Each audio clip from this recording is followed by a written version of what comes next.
Hello, welcome to the Daily Telegraph NRL Podcast. I'm Brent Read and joined again on a Monday by Fatima, Kdouh, Pam, Whaley. How was your weekend? Hello. Good weekend? Rainy, but good. Rainy? Yeah. Yeah, good. I heard you on the sideline on Friday night. Thank you very much. You did a great job. Thank you. On ABC. I don't like to plug the ABC, I'm a Triple M guy. But it was absolutely, it's good fun, isn't it? It was so much fun. Except when they throw to you and you're not prepared. Yes, That's I do when it hate gets that. a bit edgy. Also forgot my umbrella, so that was... That's drama. But Josh Morris, New South Wales legend, shared his umbrella with me. Wasn't that really nice? Yeah. That's great. Nice fella. That's one for like a buzz column. That's a saint. Yeah, It's a saint. Yeah, what a saint. Yeah. Now let's rip into the footy. Actually, let's rip into the big news out of the weekend, which was the injuries. So I'll do a little stock take. Cleary, hammy. Tommy, Turbo, tragically Tommy, hammy. Roger Tuivasa-Sheck, hammy. Sean Johnson, pec. Tyson Gamble, foot. Stafford Toa, hammy. John Bateman, pec. Jason Saab, shoulder. Phillips, hammy. Phillips, hammy. That's good to say, isn't it? Kieran Foran, hammy. AJ Brimson, groin. It's quite the stock take, isn't it? Yeah, well, I was listening to the radio this morning and they mentioned that the average each round for players falling over is about 13, 14, which is when you think about it, and you think of how limited squads can be, it's where you think eventually something's got to give, right? Like obviously it's given opportunities for, you know, guys like Trey Fuller, like Atkinson to come in, but there's no doubt, like when you've got Nathan Cleary gone for potentially 8 weeks, Tommy Turbo maybe just as long, depending on how bad, you know, Sean Johnson's pec is. They're hopeful it's not a long-term injury, but you know, you're talking about the superstars of the game that are sidelined. Not to think like already that Ryan Pappenhausen's sidelined, Mitchell Moses has been sidelined for the almost 2 months. So yeah, and now all the theories have started as to why it's all happening. Give us a theory. What's your theory? You got one? My theory is what I have read from Buzz's story, which is NRL Physio's theory, which is all the rain. So that makes the ground softer, which means your soft tissue injuries, you're more likely to get injured. Or it's just bad luck. Yeah. Occasionally this happens. I think we have a spate of injuries. It happened at the start of the year, though, right? It's just claim big. The problem is this time around, it's just claim big names. Like Cleary, Trbojevic, origin certainties. Poor old Madge Maguire's in the fetal position. Do you think, speaking of theories, do you think the fact that everyone, or not everyone, most clubs now tend to be training during the week at a similar intensity to game day, do you think the workload potentially is having an impact on the injuries that we're seeing? I reckon player workloads are looked after better than they've ever been, because they all wear GPS stuff and monitors now, and they all know how many Ks they've run. So I don't think that's an issue, because I think... But it is added wear and tear on the body. But I reckon training staff are more careful with that stuff now. I mean, if a guy's doing too much running, they rest them. They pull them out of training, they give them a break, they go easy on them. So... I think the wet ground makes more sense. I hate to agree with Buzz. I mean, that's just like a dagger through the heart. But yeah, I think that probably makes a little bit of sense, to be fair, because it has been really wet. I mean, my kids played 3 out of 6 games this year in football just because the rain keeps raining the games out. So that tells you how wet it's been. And these blokes just keep going. You don't have rainouts in the NRL, so... maybe we need to bring in rainouts. What do you think? I was just going to say, play midweek games, catch-up games midweek. Love that. I didn't have a rain out on the weekend. I had to go out and watch my nephew play in the rain. They made him play in the rain because they've got a synthetic field out there at their home ground. So got the message. Maybe we need more synthetic turf. Maybe. Can you imagine? Might be the answer. Well, I mean, we need roofs on stadiums. That's a good idea. There we go. That's a much better idea. At least to solving the problem. But then I think it was Vossi who mentioned it in the commentary during the Titans game, because Pam and I were talking about how all of a sudden, you know, Foran went down, AJ went down, Harley Smith-Shields went down, and I think they ended up with no one left on the bench. Is it something that we look at, you know? Extending benches? Well, not necessarily extending benches. We already have the 18th man that can be activated because of head knocks. You know, do we look at activating the 18th man if you're like the Titans situation, you're left with no one to go to on the bench? I don't think you could do it for that, because you have guys coming off with cramps saying it's a strain, and then suddenly, but you could go to a 6-man bench. Are you suggesting that coaches? Oh yeah, what a shock that'd be. What went through your mind when you saw poor Tommy limp off on the weekend? It's devastating for him. Truly devastating. Yeah. I mean, I spoke to him only a couple of weeks ago about State of Origin and how much he wants to get back there, and he's ready to play, and he would do anything to get back in that jersey, and how much the pain of last year, how much that really did hurt him when people were saying, you know, you should retire from representative duty and just focus on getting through a season at Manly. He really hated that, and I just really felt for him because he's just been through so much. What is this, 6 hamstring injuries or so in the past couple of years? It's not good.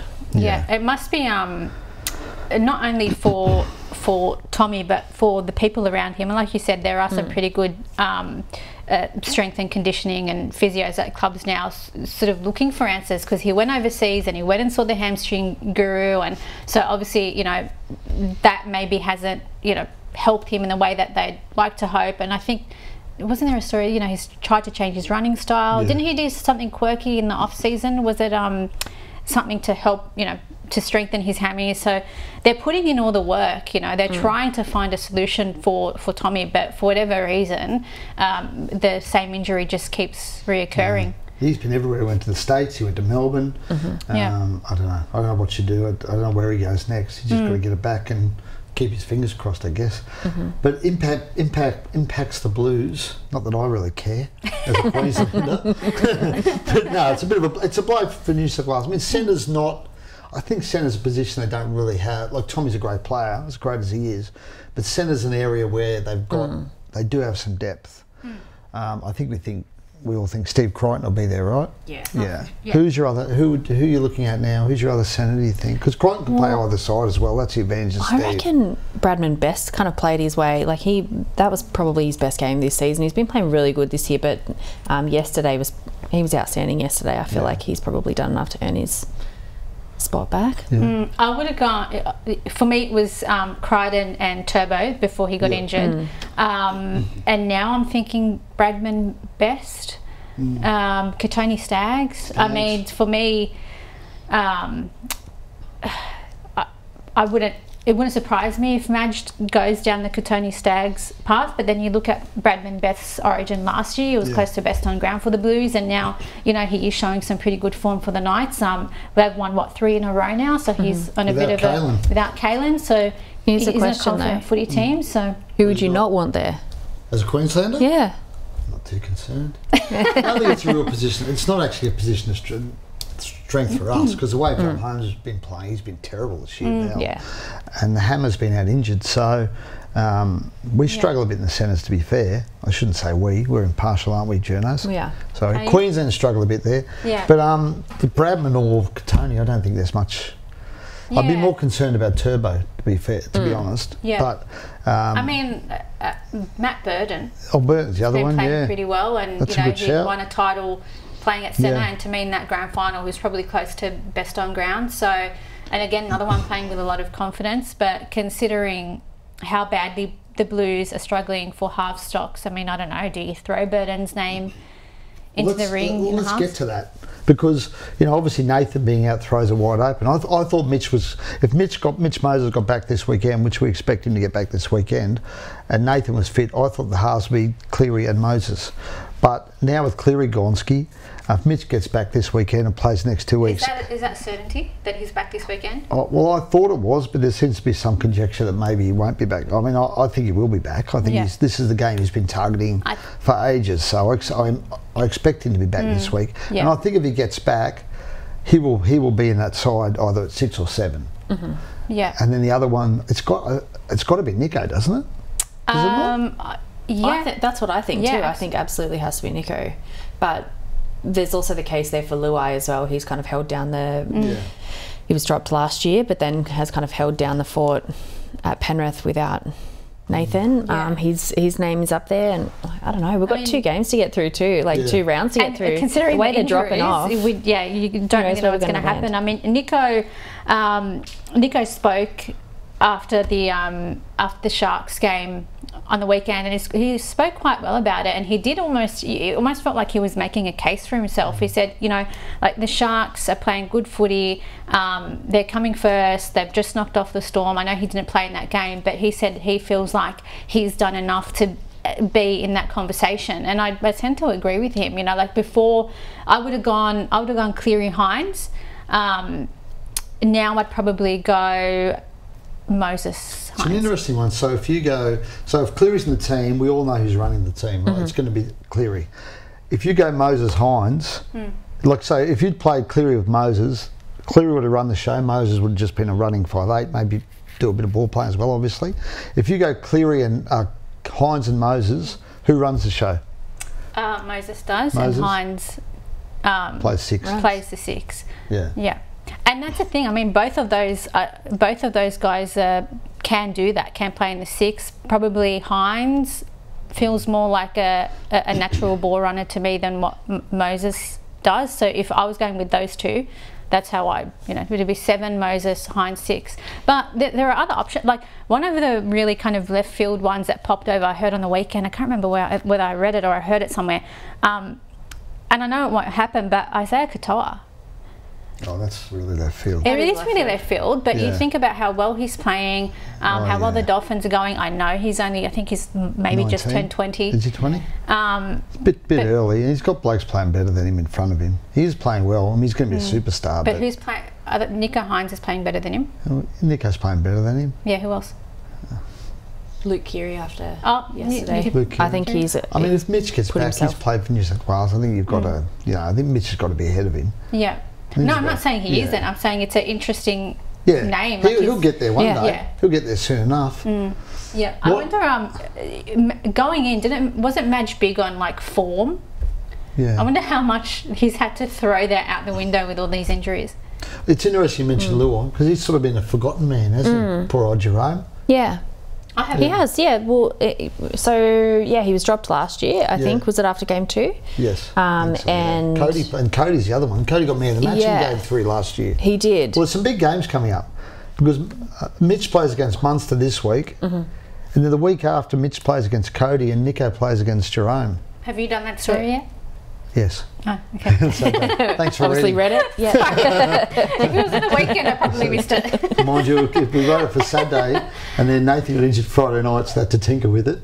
But anyway, so there's some big games coming up. That's a big game for Jerome. The next 2 weeks are huge for Jerome, I reckon. Yeah, I agree. I think it's probably unfairly that he's just kind of been left out of that conversation, right? He's still been doing enough. He's still playing really well. Yeah.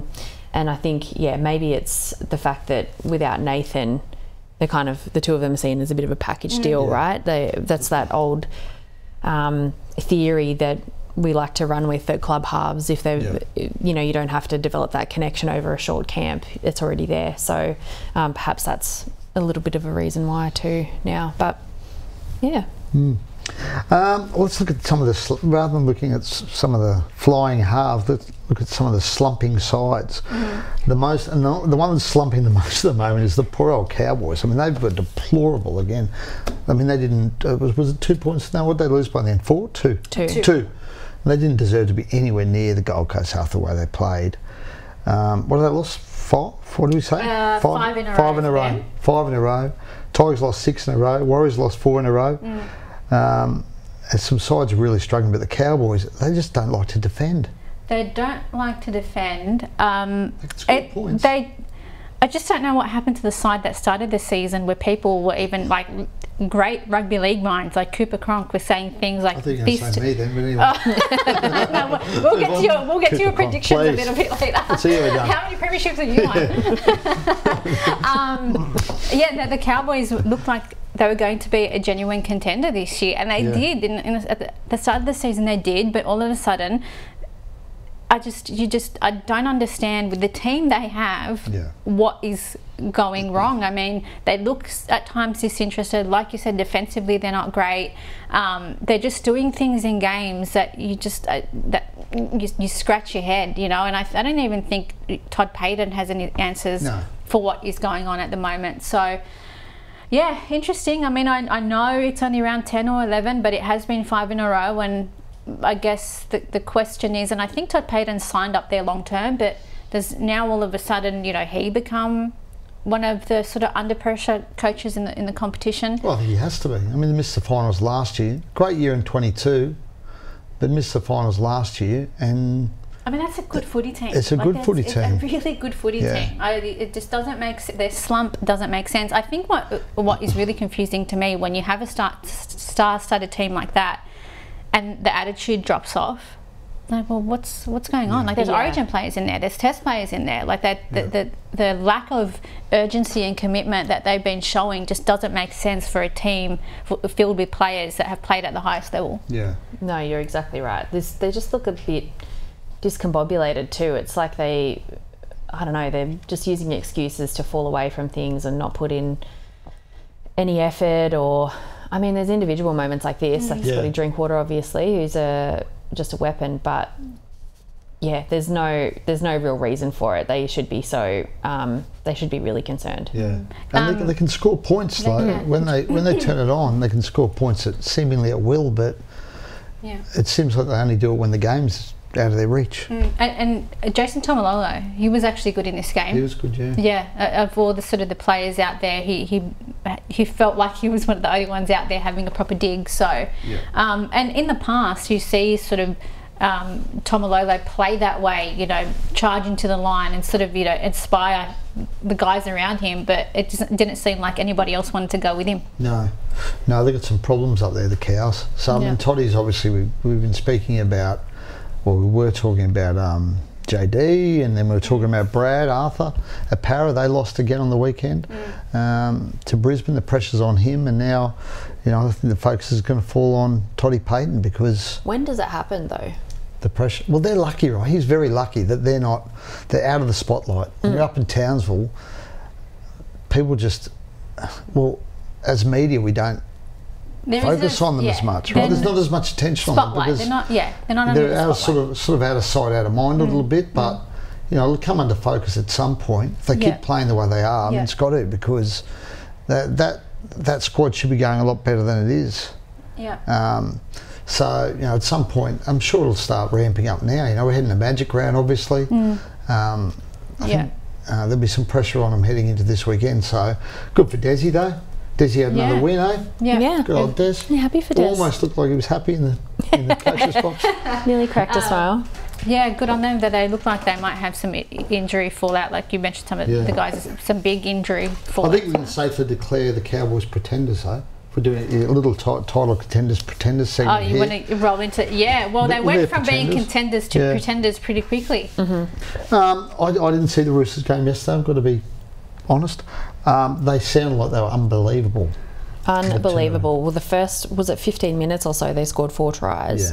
And 2 to Angus Crichton, 2 to Dom Young, and it was just over from then. I mean, the Warriors fought back a little bit, as much as they probably could, but it just...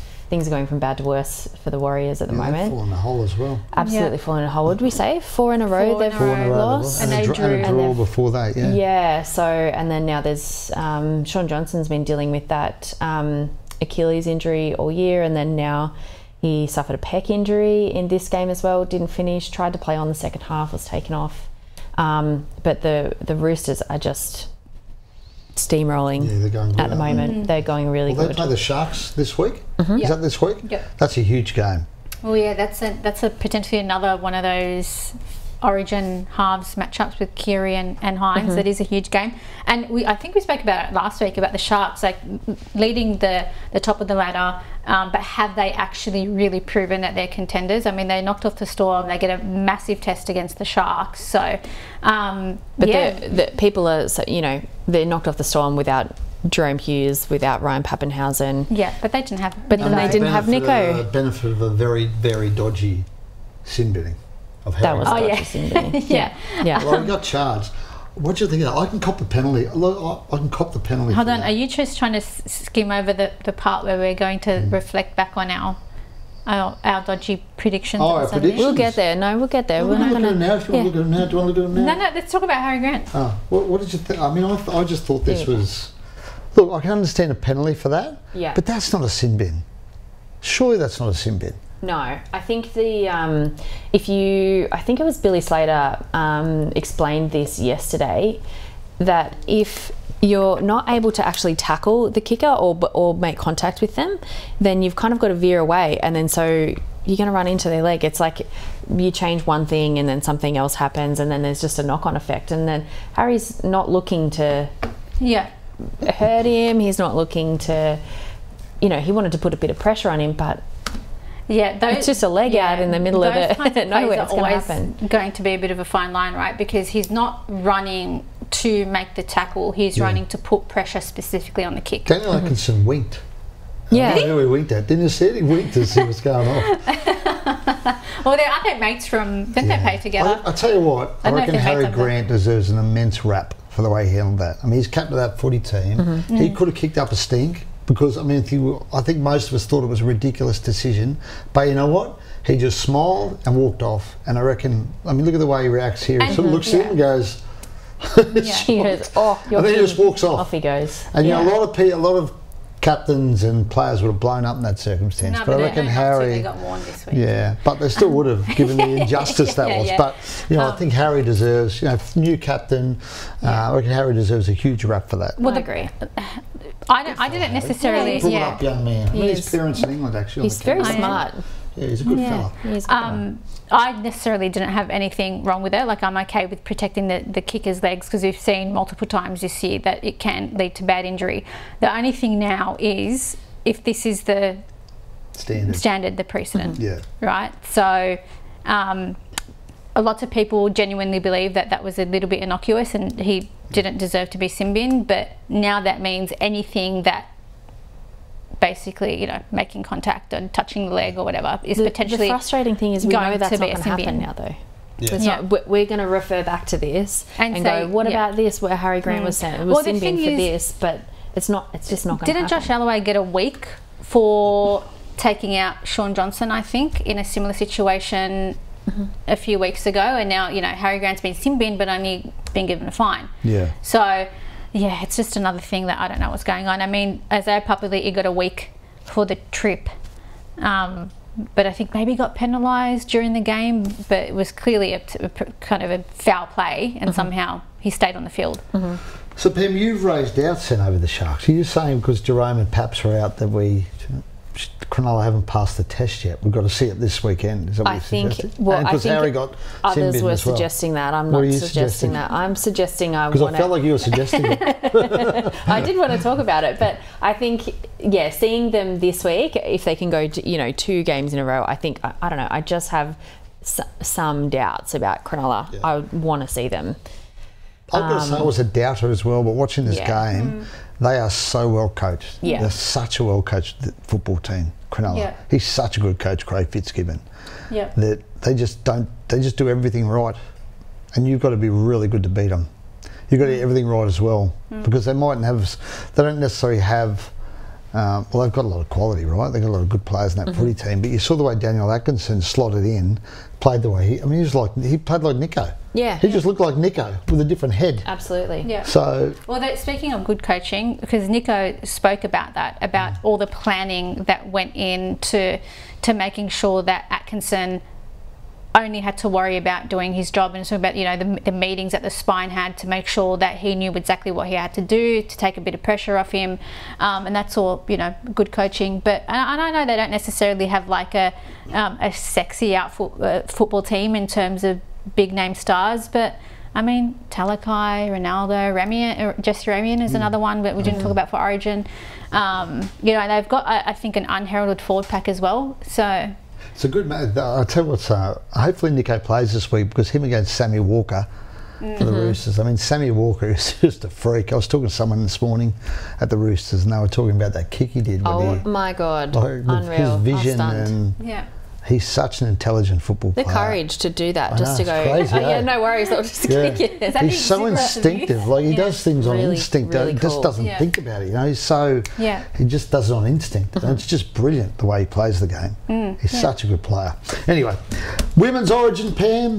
Yeah. Ooh, sorry, What are you sorry, that was my breaking the my thing. studio. My studio. Sorry. You just got so G'd up about women's Women's origin. Origin, Thursday night, big game, Suncorp Stadium, 3-game series this week. What can you tell us? What do you got? So it is, so this is the first time we're getting a 3-game series. So last year was 2 games, and then Queensland, New South Wales 1 each. So Sorry.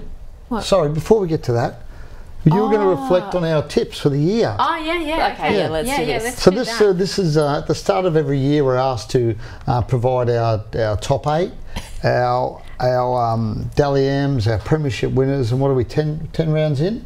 We're 10 rounds We're just going to do a little review on how we went. Are you going to start with me or are you going to start I'll with? start. What do you got for me? I'll start with you. Yeah, go. What do you got? Um, I think my top 8's pretty good so far. okay, so you had the Dragons as wooden spinners. No, that's a bit no good. Yeah. Well, we all went Dragons. I think we all But went I mean, I think they were actually the bookies' favourite at one point for the wooden spoon, weren't they, going into the season? So, the Dally M medal, Ryan Pappenhausen. Oh, he's a bit unlucky. He got injured. Yeah. He was flying till then. Bit unlucky. A Rookie of the Year, Suafalogo. Potentially he now. Might get a run now. He might get a run now. Perhaps I'm not ruling myself out there. Premiers. This one's obvious, right? Broncos. You went with the Broncos. And that's a chance. That's a chance. Big chance. Your top 8 was Broncos, Tick, Panthers, Storm, Tick, Roosters, tick. Rabbitohs, Sea Eagles, Maybe. Knights, Maybe. Dolphins. Dolphins. That was a good one. They'll make it. They will make it, the Dolphins. What made you believe in the Dolphins? I just thought they bought well. Yeah. Again, well-coached team, bought well, Flegler and Farnworth. I just thought they'd make it, Genius. I was tossing up between them and North Queensland, and I went with the Dolphins. I'm happy There you I go. did. Now you look like a genius. That was sort of okay, not great. Last year was better. I tipped Kalen to win the Dally M last year. I got that problem. Did you? Oh, did you? Yeah. I don't know. Yeah, that's a Thank you. interesting one. Thank you. Okay, Pam. What do you got?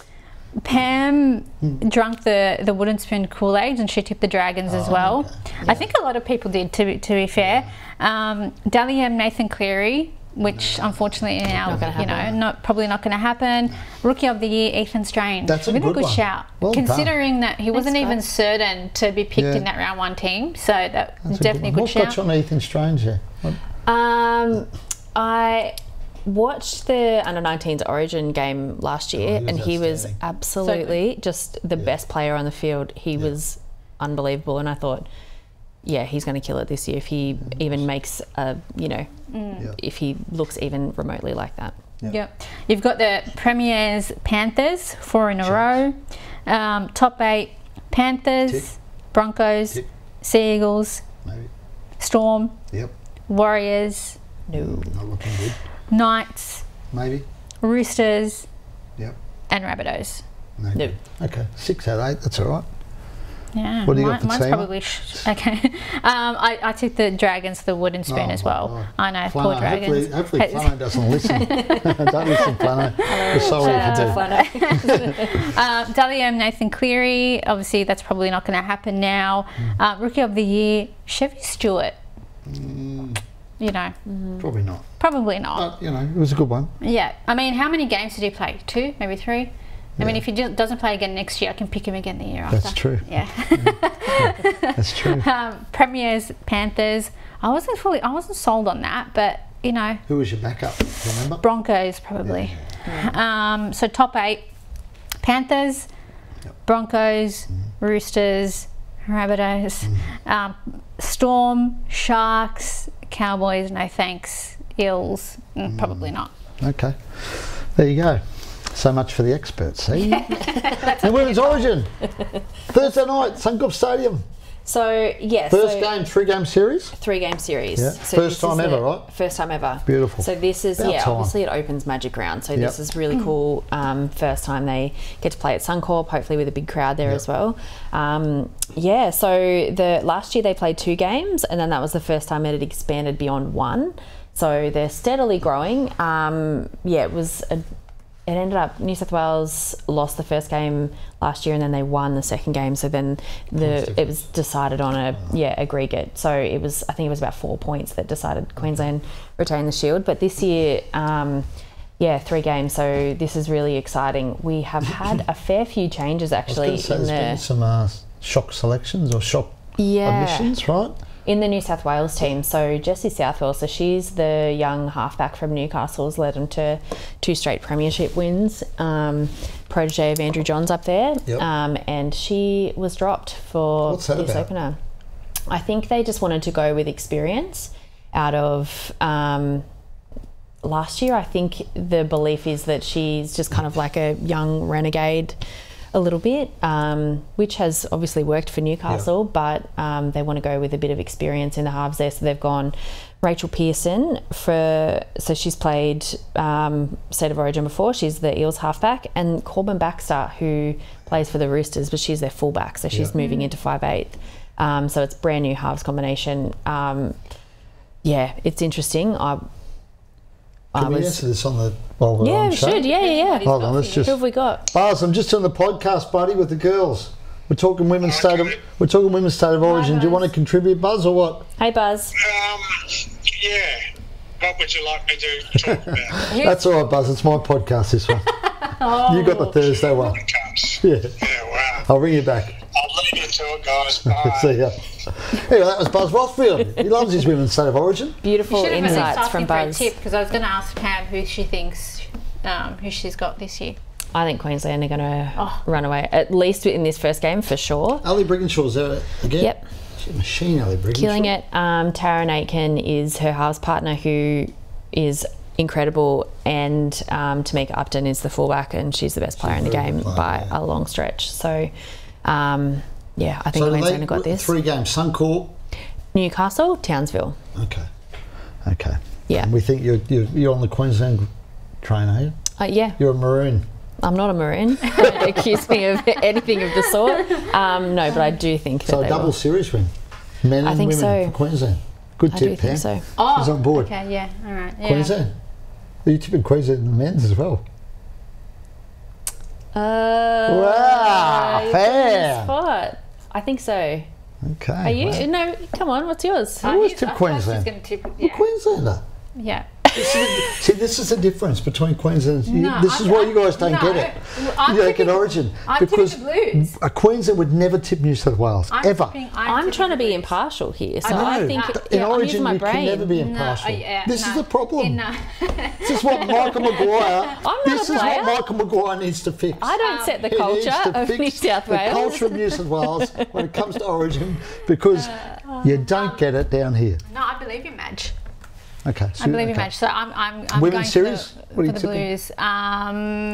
I'll go with. You're covering the game Thursday. Yeah, I am covering the game, so Yeah. I'll have a better tip after the first game, but You can't tip after the first game. I'll go with the Blues, even though they made some interesting selection choices. Are there any young superstars we should keep an eye on, or any? There is, so for the New South Wales team, so Grace Kemp has come in. So she played for the Wallaroos. She's a cross code. Okay. She's international. She's so she got selected for the Blues here too. And there's the Queensland are basically the same team that they run out with. We're very from last loyal. year. Very loyal in Queensland. Well, very loyal. They've got a winning formula.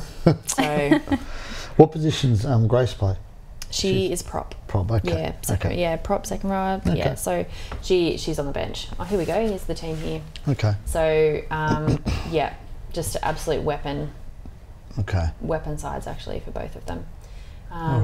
Sienna Lafopo, she's a young star at the Titans. Yep. On the bench Okay. for Queensland. Yep.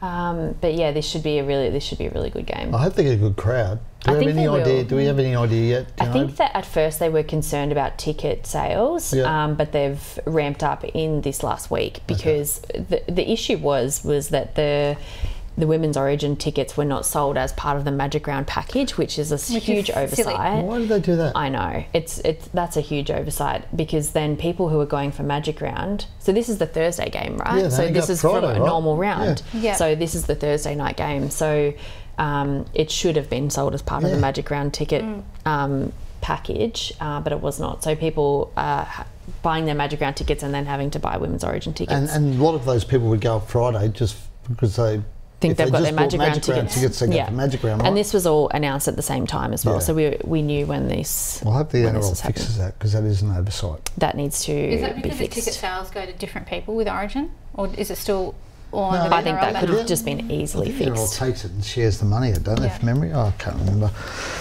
Anyway, okay, let's go to what you're watching this week. Pam, you might as well start this week. What are you watching? I'm going to kick us off with some absolute trash. It's a real recommendation Trash. for the fans out there. Trash. But if you are interested, So you don't have to think. This is Yeah. from TV I like. We don't have my to think. guilty pleasure, I love reality TV. So I love, all of the Real Housewives, all Oh, of that. no. Yeah, so Vanderpump Rules has been what I've been watching. The recent, you're looking at me even like know I'm what an that alien.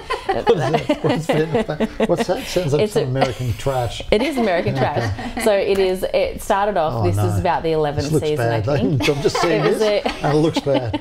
It started off with a group of people who worked at a restaurant in LA, and then all of their different relationships. It's been going for well over 10 years now. It's just incredible Do television. they just sit around It's talking? just drama. No, so this is what you're seeing now. This is a reunion. So what happened last season was one of this couple, that guy and then that girl, Yeah. were together for 9 years, and he cheated on her with one of her friends, Oh, it's very trashy. who was also in the cast. Oh, it's So super they trashy. lived together, they own homes, they own businesses, and then he was cheating on her with another cast member, and it was all filmed. You've ruined it for the people who are on season 10. No, this was a huge pop culture moment. Yeah. Okay. So this is the latest season that's just finished, has been the follow-up to that. Very good. I've liked your recommendation so far. I won't be taking that one. That's up. fine. What do you got, Fatima? What do you got? So, to preface, this is just a recommendation. I have watched you it. haven't but seen it? No, I have, but I'm not watching This it. is terrible. Not watching it at the moment. This has really gone hill this having season. a After new 4 weeks, it's gone downhill. Some people like reality TV. Having something new to watch every week, I'm struggling to keep up with because I can't juggle multiple shows and movies. My brain doesn't work that way. So I'm still getting through what was the one? I can't remember the one we spoke Man about on last Fire week. or something? Is No, Full men and full. Man in Full, which I think I figured out why I don't really like that much. But one show that I did really enjoy at the time is The Lincoln Lawyer. The movie. No, the TV series. There was a movie, wasn't there? Yeah, The there Lincoln was Lawyer with Matthew McConaughey. Matthew McConaughey Very movie, good movie as well. yeah. That is a very good movie too. But now they've made a series is about good. it. Yeah, they're Lincoln 2 Lawyer. seasons in. Oh, are they? It's really good. Okay, I'm gonna watch that. so that you said you one's, hadn't watched it. No, I watched it ages ago. I'm just giving our watchers, our audience, and our listeners a okay, it's not a recommendation. fresh watch. Okay. So we've got a lowbrow recommendation from me, a highbrow one from you. What have you got? I've binged over the past week just so I'd be prepared for the show. I binged it. I watched Fallout, which is on Prime, Amazon Prime. Fallout. So it's like set in the future. The world's been, mankind's basically been eradicated by nuclear weapons. So people are living in You love an apocalypse. I do love an apocalyptic show. So there's people living in these vaults under Earth, and there's survivors who are on the Earth, and basically it's how their worlds. It's really good actually. Is it like eight episodes, about an hour each. Very good. Is that a Very limited good. series, or is it like a? No, I think they've got to have another year because they left you in a way. There's another season. So no, Is it's this based really on a good. video game as Yes, well? it is. Yeah. I didn't know that. yeah, Apparently there's a okay. video game. It's called Fallout, the video game, is it? Yeah, Yes, it's based on the video game. It's a very good show. Oh, I'll actually give this Of all my recommendations so This your best far, one? and I've recommended some beauties compared to you two, the trash you come up with. do you mean? It's very good. It's a very good show. Actually, the girl in it Yeah. is from the plane crash show. Yellow Jackets. Yellow Jackets. Yes, Okay. that's She's where I from Yellow recognised her Jackets. from. Yes. Yeah. Yeah, that girl. She's from Yellow Jackets. We love Yellow Jackets. Yeah, Yellow Jackets is very good. That was the early recommendation. Was it? Have we And recommended that one Westworld. yet? It's from the Westworld know guy. if we have. Did you guys ever watch Westworld? No. Oh, I'll say that for another week. That was pretty good too. Just quickly, the charge sheet has come out. Oh, what do you Oh, got? So, Joseph Sawali, a fine for lifting the knee. He's a knee lift specialist. Luke Keary, a fine for his chicken wing on Sean Johnson. Yep. Angus Crichton apparently was put on report. That was just a fine. Sandon Smith is facing a week on the sideline for grade 2 dangerous contact on Dylan Walker. I know it was a bit, that was sort of the ones we were watching. Obviously, Jared Weir-Hargraves. I'm a bit over the fine system. You said that the other week. Too many You're fines. over it Yeah, but again? didn't we introduce the fine system to make the loading system simpler and Too many more easier to fines. understand? Too many blokes just cop a fine and Yeah. just walk away. I agree with you. Anyway, that's for another show. Okay. Well, thanks for joining us in the... Oh, thanks, ladies. Thank you. Thanks so much. Thanks for those recommendations. Vanderpump Rules. Do yourself a favour. Anyway, thanks for joining us on the Daily Telegraph NRL Podcast. We'll catch you next week.